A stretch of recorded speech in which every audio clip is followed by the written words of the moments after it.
జై శ్రీరామ్. అందరికీ నమస్కారం. వెల్కమ్ టు న్యూస్ అఖండ.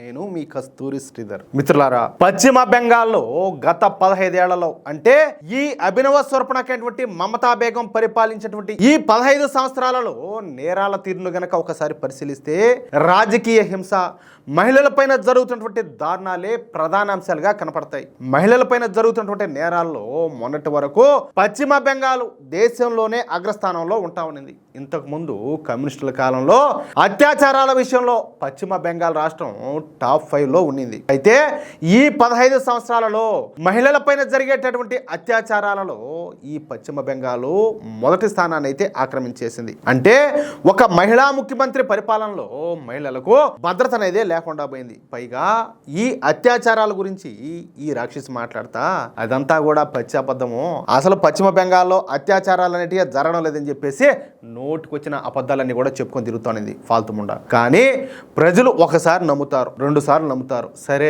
3 సార్లు కూడా నమ్ముతారు, కానీ ప్రతిసారి నమ్మరు కదా. ఇప్పుడు అదే జరిగింది. అందుకే మొన్న జరిగినటువంటి పశ్చిమ బెంగాల్ ఎన్నికల్లో ఈ తృణమూల్ కాంగ్రెస్ పార్టీతో సహా ఈ మమతా బేగం కూడా ఘోరంగా ఓడిపోయింది.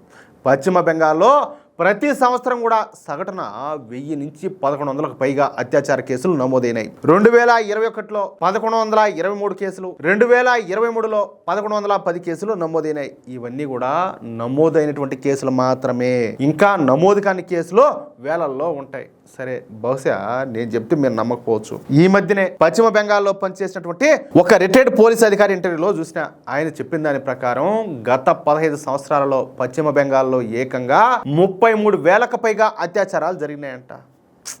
ఏమన్నా మనుషులా ఇంకేమన్నా నాకు అర్థం కావడం లేదు. చిత్తకార్తె కుక్కల కలకత్తా వంటి నగరాల్లో క్రైమ్ రేటు తక్కువగా ఉన్నట్లు ఈ రికార్డులో చూపిస్తా ఉన్నప్పటికీ ఆర్జీకర్ మెడికల్ కాలేజ్ ఘటన వంటి అత్యంత దారుణమైన ఉదంతాలు ఈ కలకత్తా నగరంలో మహిళల భద్రత పైన ఆందోళన అయితే పెంచినాయి. కానీ ఏ ఒక్క మానవ హక్కుల సంఘం కూడా ఈ విషయాలపైన నోరెత్తి మాట్లాడాల, ఈ మమతా బేగంను విమర్శించాల, ఈ తృణమూల్ కాంగ్రెస్ ప్రభుత్వాన్ని ప్రశ్నించాల. ఇక హత్యల విషయానికి వస్తే ఈ పశ్చిమ బెంగాల్లో హత్యలు, హింసాత్మక ఘటనలు తరచుగా ఈ రాజకీయ పరిణామాలతో ముడిపడి ఉంటాయి. 2011లో జరిగినటువంటి అసెంబ్లీ ఎన్నికలు, 2018లో జరిగినటువంటి పంచాయతీ ఎన్నికలు, అలాగే 2021లో జరిగినటువంటి అసెంబ్లీ ఎన్నికల సమయంలో రాష్ట్రంలో పెద్ద ఎత్తున ఈ హత్యలు, బాంబు దాడులు అన్ని కూడా జరిగినాయి. ఈ అన్ని హత్యల్లో కూడా బాధితులు ఎవరయ్యా అంటే మన హిందువులే. అంటే చనిపోయిన వాళ్ళు హిందువులైతే చంపిన వాళ్ళు ఈ తృణమూల్ కాంగ్రెస్ పార్టీ గూండాలు, అంటే ఎవరు ఈ జిహాదీగాళ్ళు అనమాట.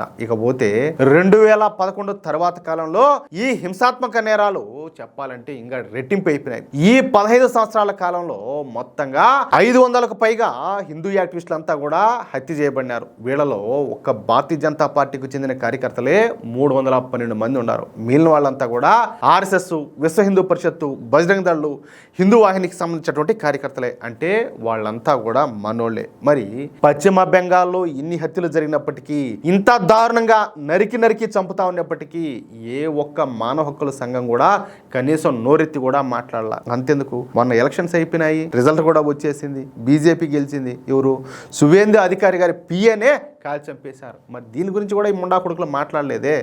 ముఖ్యమంత్రిగా ఉన్నటువంటి మమతా బేగంను వీళ్ళెవరు కూడా ప్రశ్నించలా. తృణమూల్ కాంగ్రెస్ ప్రభుత్వాన్ని ఏ మానవ హక్కుల సంఘం కూడా విమర్శించలా. అందరూ కూడా సైలెంట్ గా నోట్లో ఏం పెట్టుకున్నారో మరి తెలియదు కానీ సైలెంట్ గా కూర్చోండిపోయినారు. సరే, మొన్న జరిగినటువంటి అసెంబ్లీ ఎన్నికల్లో బీజేపీ ఘన విజయం సాధించింది కదా.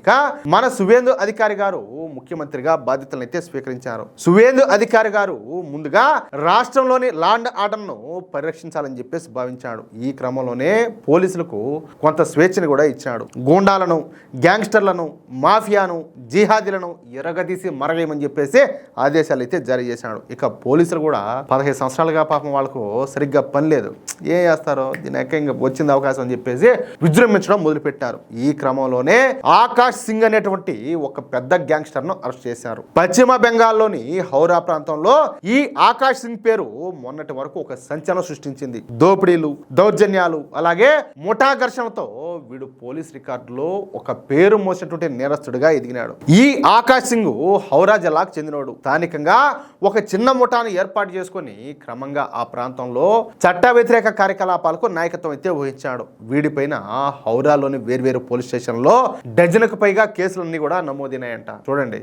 అంటే దాన్ని బట్టి మీరే ఆలోచించండి. వ్యాపారవేత్తలను బెదిరించి డబ్బులు వసూలు చేయడం వీడి ప్రధాన వృత్తిగా ఉంటా ఉన్నది. హౌరా ప్రాంతంలో ఆధిపత్యం కోసం ప్రత్యర్థి ముఠాలతో చాలాసార్లు గొడవలకు దిగడం, తద్వారా శాంతి భద్రతలకు విఘాతం కలిగించడం వంటి పనులన్నీ కూడా చేస్తూ ఉన్నాడు. లైసెన్స్ లేని తుపాకులు, అలాగే మారణాయుధాలను ఉపయోగించి హత్యలన్నీ కూడా చేస్తూ ఉన్నాడు. ప్రత్యర్థులపైన లేదా వీడికి అడ్డొచ్చిన వాళ్ళపైన ప్రాణాంతక దాడులు చేయడం వీడి నేర చరిత్రలో ఒక కీలక భాగం.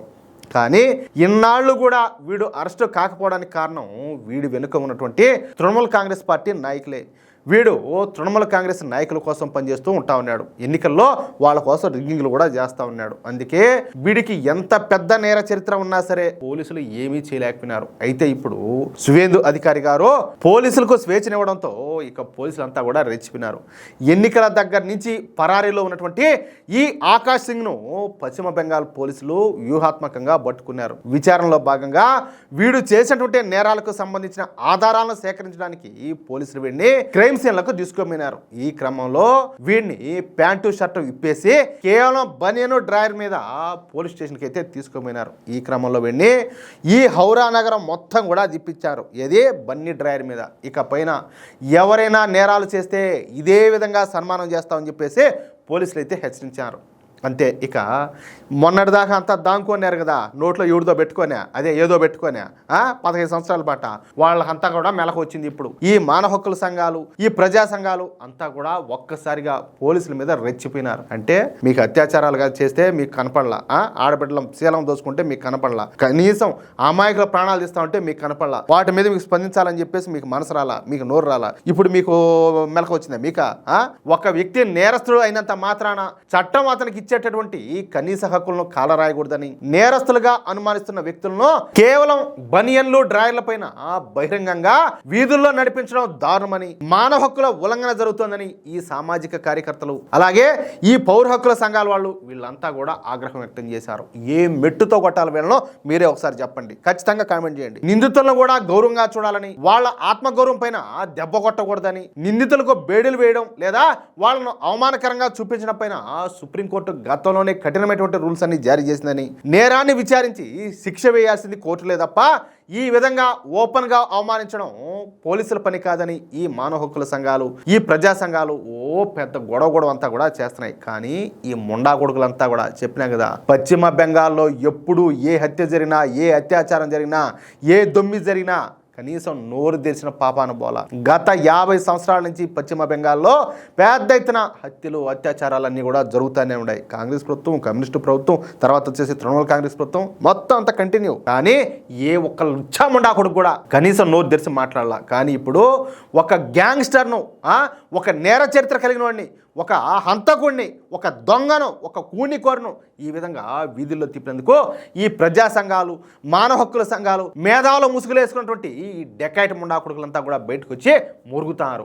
ముందు వీళ్ళను లోపలేస్తే మన దేశానికి మంచి జరుగుతుంది, ముఖ్యంగా పశ్చిమ బెంగాల్కి మంచి జరుగుతుంది. అందుకనే మన యోగి ఆదిత్యనాథ్ గారు ఉన్నారు కదా, వీళ్ళకి ఏ విధమైన ట్రీట్మెంట్ ఇవ్వాలనో అదే ట్రీట్మెంట్ ఇస్తాడు. అట్లా మెట్ట కొట్టాలంటే పట్టుకోవాలి లమ్మిడి కొడకలా. మిత్రులారా, ఈ న్యూస్ కనుక మీకు నచ్చినట్లయితే వెంటనే ఈ వీడియోని లైక్ చేసి మీ మిత్రులకు, మీరు ఉన్నటువంటి వాట్సాప్ గ్రూపుల్లోనూ తప్పనిసరిగా షేర్ చేయండి. అలాగే ఈ వీడియో పైన మీ అభిప్రాయం ఏంటో, ఈ ప్రజా సంఘాలు, ఈ లఫుట్ ముండా కొడుకులు ఉన్నారు కదా, వీళ్ళు చేస్తున్న వ్యాఖ్యలపైన మీ అభిప్రాయం ఏంటో ఖచ్చితంగా కామెంట్ రూపంలో తెలియజేయండి. అలాగే ఇంతవరకు మీరు కనుక మన ఛానల్ను సబ్స్క్రైబ్ చేసుకున్నట్లయితే ప్రతి ఒక్కరు కూడా మన ఛానల్ను సబ్స్క్రైబ్ చేసుకోండి, సపోర్ట్ చేయండి ప్లీజ్. జై శ్రీరామ్, జై హింద్, భారత్ మాతాకి జై.